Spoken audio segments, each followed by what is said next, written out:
In my last video, I posed every NBL team one question ahead of the NBL Blitz. Now that the Blitz has wrapped up, let's revisit those questions. Now we start with the Adelaide 36ers, and the question that I had posed for them was, what does the starting five look like? That question couldn't have been answered at the Blitz, because they're missing three of their key pieces. No Bryce Cotton, no Montrezl Harrell, no Isaac Humphries. I did get a little bit of reassurance in my call to have Flynn Cameron always in the starting lineup, because Flynn started in these games obviously, and he looked really good when the ball was in his hands. He was controlling the offense really well. He had a really good game here against the Illawarra Hawks at 16 points, 5 rebounds and 3 assists, plus 26 when he was on the floor. And considering they won by 21, that's pretty good. The offense just looked really comfortable when he was controlling it, and he was playing some really good defense against a granted undermanned Illawarra team. So that just reaffirms to me that Flynn has to be in the starting lineup.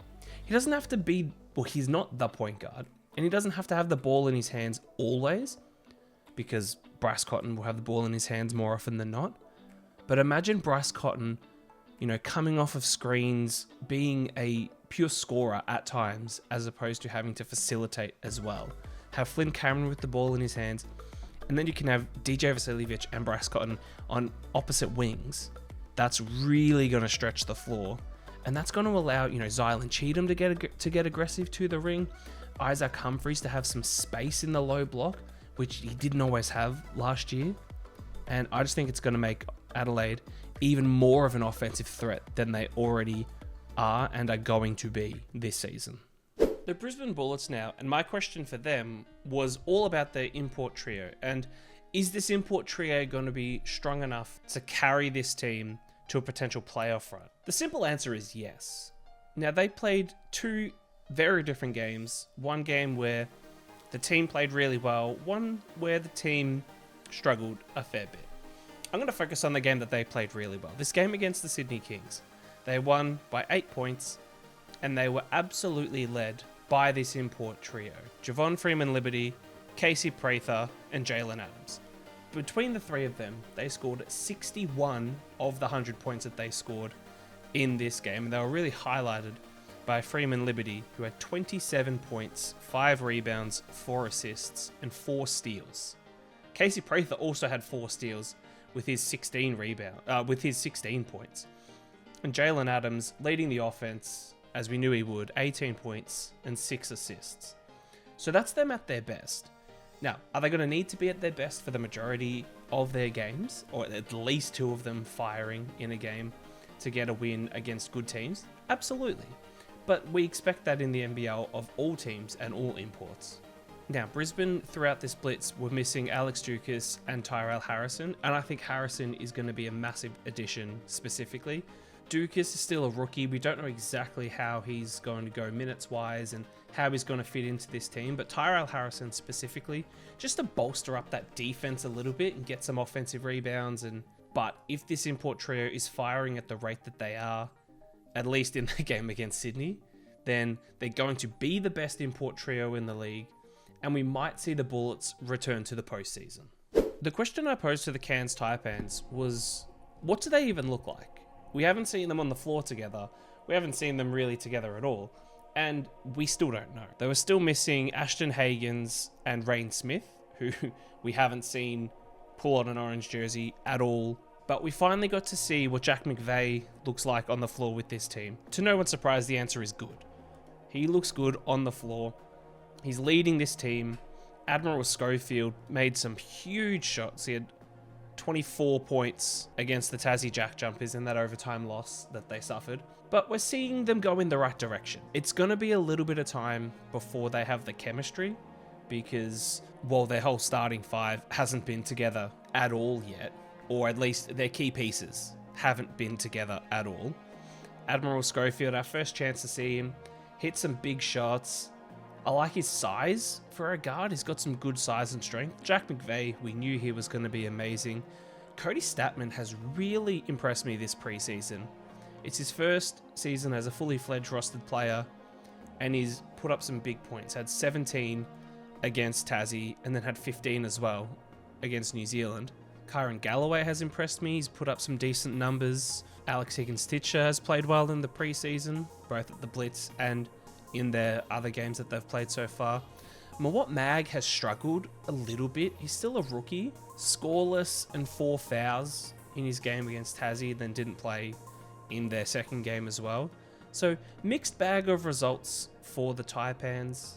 Still a long way till the regular season starts. I expect them to be in that middle of the pack, kind of fighting for a play-in spot.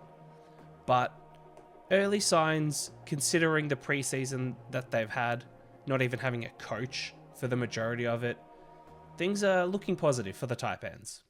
The question I posed to the Illawarra Hawks was all about if they can run it back from last year. They kept the majority of their core of the championship-winning NBL 25 squad, but they lost 2 of their imports. Now, Trey Cal is always going to be someone really difficult to replace, and Illawarra were trialling Drakwari McLaughlin as their import point guard. Came off the bench in their first game and didn't look like he was playing with a whole lot of confidence. Started the game 2 and had a much better game. 24 points, 4 rebounds, 5 assists, and a couple of steals. Now, it seems like they're not going to sign him, and the rumor is that Perth are looking to sign him, but I don't think they necessarily are in any kind of rush, Illawarra are, to sign any kind of point guard, because Dave O'Hickey was running the point a lot of the time during this Blitz, and he looked solid, especially coming off of that Asia Cup campaign.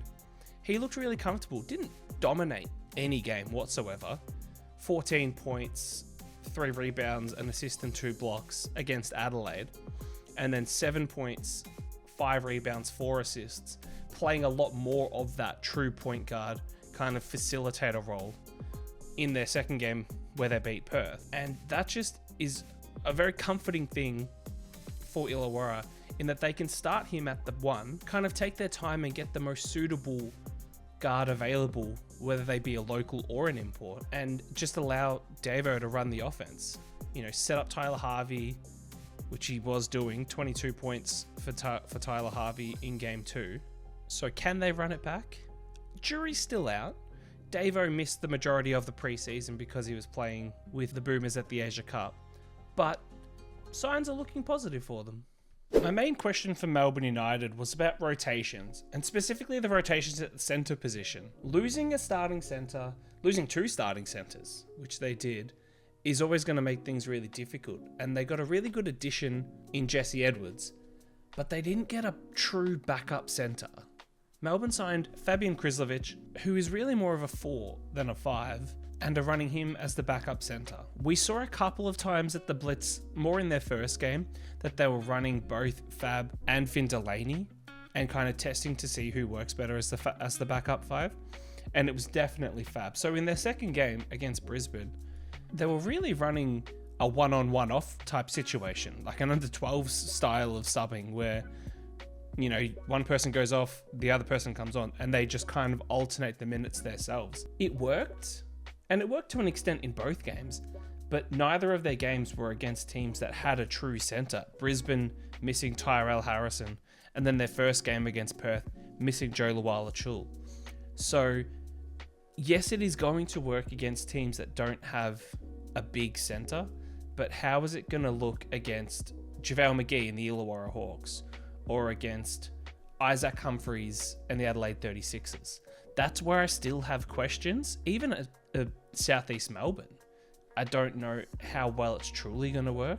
As for the guard situation, well, Dean was just kind of rotating all of their guards in, but with Shayley now being cleared, I trust Dean Vickerman to make it work and just go with what works on the day type situation. I had no clue what to expect from the New Zealand Breakers coming into the Blitz that had a relatively quiet off-season in terms of big star announcements or anything like that. They just quietly went about their business, and they just quietly put together one of the most complete rosters. They brought back a whole bunch of local talent, specifically Ruben Tarangi and Isaiah Liafa. They went back to the black and blue uniforms, which I think just gives them extra aura. And then they brought in Isaiah Brockington, who just went and got the preseason MVP. He had 18, 5, 2 assists, 2 steals against Cairns. And he had 22 points, 13 rebounds, 4 assists and 3 steals against the Phoenix. Brockington went under the radar in terms of hyped up imports, but he's absolutely made a splash. And being in the backcourt with Parker Jackson Cartwright is going to be a really fun combo between these two. And with Sam Menenga already looking strong, he had 18 points in the first game and then 20 points in the second. And then, you know, just really good pieces around them. So I still expect them to be around that play-in kind of situation in that like upper mid-tier of the ladder. But if they can, you know, continue to gel and grow on these performances, then they're going to be turning some heads as well. The Perth Wildcats now, and my question for them was, who's the starting point guard going to be? And interestingly enough, if the reports are correct, Ja'Cory McLaughlin, who was playing for the Illawarra Hawks at the Blitz, is going to be their starting point guard. That's what the reports are. I'm not a journalist, but they had Ben Henschel running the point guard here at the Blitz, and he looked okay. 8 points, 3 rebounds, 5 assists, 3 steals in the game against the Hawks. And then 16 points, 7 rebounds, 1 assist, 2 steals and a block against Melbourne United. Solid, definitely solid. A definite downgrade from last year, but they've clearly gone in a different direction with JLA being their 5 and being what I can only assume will be the focal point of their offense. Having guards who aren't as scoring dependent and can play good defense and kind of create their own a little bit, but really allow JLA to be the main focus, is probably a good call overall. Southeast Melbourne Phoenix now, and my main question to them was about, were they able to bring intense defense for 40 minutes of every game? Because the offense that we've seen out of them, at least in the first few games of the preseason, wasn't great. And they responded by being the only team to score over 100 points in both of their games. Now, granted, they did lose one of them, but the fact that they can score 100 twice is very good and is a very positive sign. In their first game, their defense was patchy and their offense was questionable. Their half-court sets didn't look great, but their transition offense looked good, which is what we expected to. They really turned that around in game 2, and I think a lot of that has to do with the injection of John Brown. John Brown didn't play in the first game, suited up in the second game, and just had a really solid outing. 13 points on super efficient shooting, grabbed a couple of rebounds, grabbed a couple of steals, and really was like that glue player that the Phoenix looked like they needed. Someone who was going to make sure that they were in their defensive schemes and that making sure that they were talking, making sure they were doing those things, those leadership qualities that sometimes it seems like they were missing. In terms of that inconsistency that we saw in game 1, I'm chalking that down to just first game of preseason, kind of not reading into it too much, because as was pointed out to me a few times, Josh King didn't look to be as engaged in game 1. He was sitting down, I think trying to see if the team could figure out the problems themselves, whereas in the second game, as we can see on the screen, he's up and animated and what we expect him to be.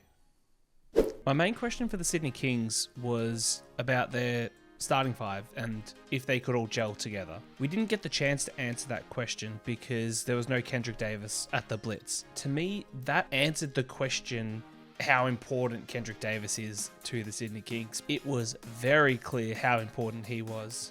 No one for the Kings was able to create their own offense. Now, they lost both games. There was so much reliance on Delhi, which is understandable, and there should and will be on him, but he's not as much of an individual offensive player.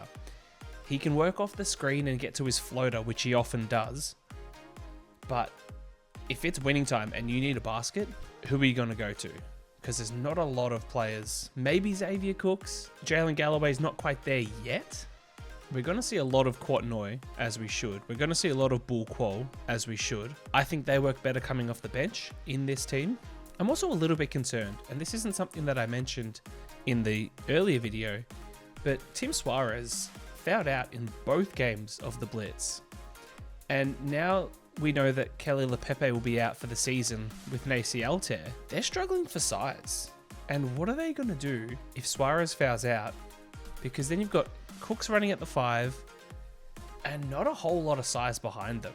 So unfortunately, the Blitz left Sydney with more questions than it did answer them. And lastly, the Jack Jumpers. My big question about them was all around the bigs and how do they play specifically on the defensive side when Magne is off the floor. It's still kind of tough to answer this question because when Magne's on the floor, he's the anchor of their defense. He does look really good. This was the first chance we got to see him actually on the floor with this team. And yes, he does anchor this defense. He got a bunch of blocks. He boxed out hard. He got some rebounds. But we still haven't seen Kobe Williamson on the floor. He's still out with an injury. We saw a little bit of Archie Woodhill, the DP, on the floor. And he got, I'm not going to say exploited, but he struggled. And it's not surprising, specifically against Cairns with Marcus Lee. He made the most of it. But even in this Adelaide game, we saw a bunch of their guards not be afraid to attack the paint when Woodhill was on the floor. In terms of their offense, they scored 97 points in both games. All of their imports are firing. Hamilton had 25 against the Jack Jumpers. Campbell had 14 in that game as well, 4 steals to go with it. And then David Johnson had 25 in their game against Adelaide. Josh Bannon is looking really, really good.